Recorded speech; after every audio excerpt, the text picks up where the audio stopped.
forgotten. Anyway, so the third and final season of Jessica Jones was uploaded to Netflix a fair while ago. This review is a little bit late, and in my honest opinion, this might well be the weakest season of the Jessica Jones series, that is.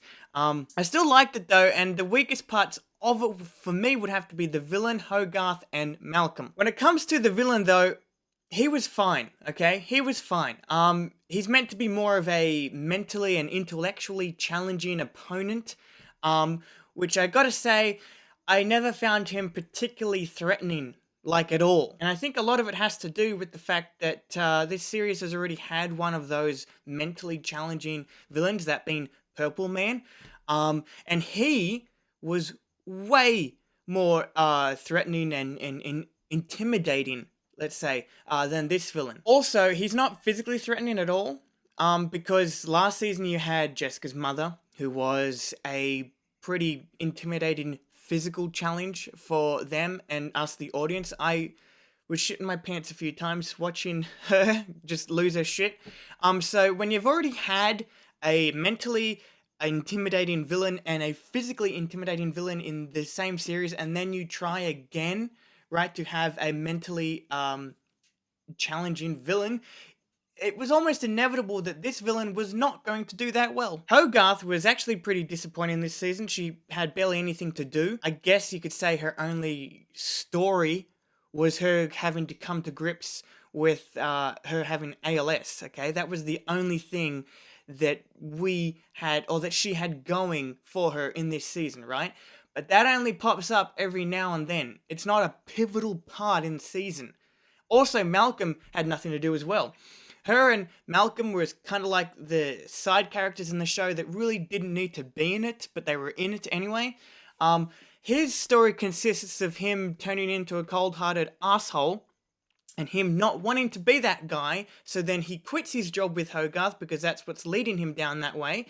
And so he just ends up helping Jess, which is what he was doing last season. So I kind of just wonder what the point of all that stuff was, of her having ALS, of that big twist at the end of last season when you see him working for her.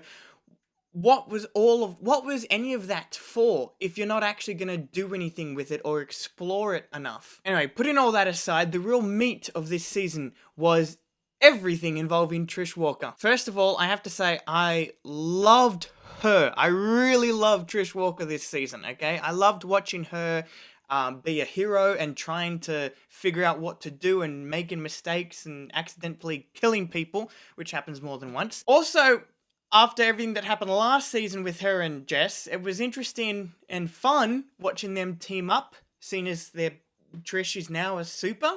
So I really like that, even though throughout the whole season they're still not on good terms. Anyway, there's a certain point in this season where everything changes, right?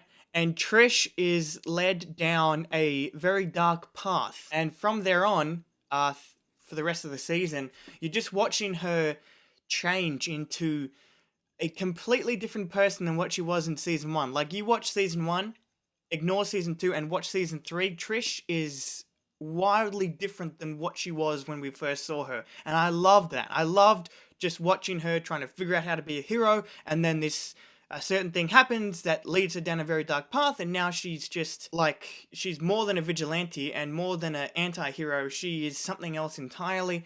I really loved what they did with her. Also, Jess, adding to that, Jess tries to get ahead of all this and help Trish, right? And this leads to quite a few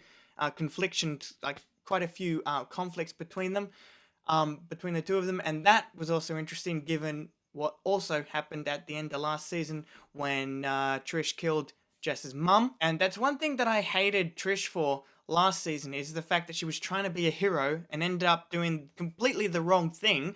And I hated her last season. But this season, I love her. Like, I love her as a character and her whole arc and everything. And I just loved it all. And you can tell with how well they did Trish this season that that's what they really wanted to do, and that everything that I hated about her last season was just set up for what they really wanted to do this season. So do I take everything back about what I said, about her last season? Not really, no. But I just love what they have done with her. This has been like a 3-season arc for her, and I don't know, I really loved what they did with Trish. Too bad it's all over and we probably won't see these characters ever again. It's all changed now. Anyway, I'll see you guys in my review for Spider-Man Far From Home. That is the very next review coming out. I will see you in that video.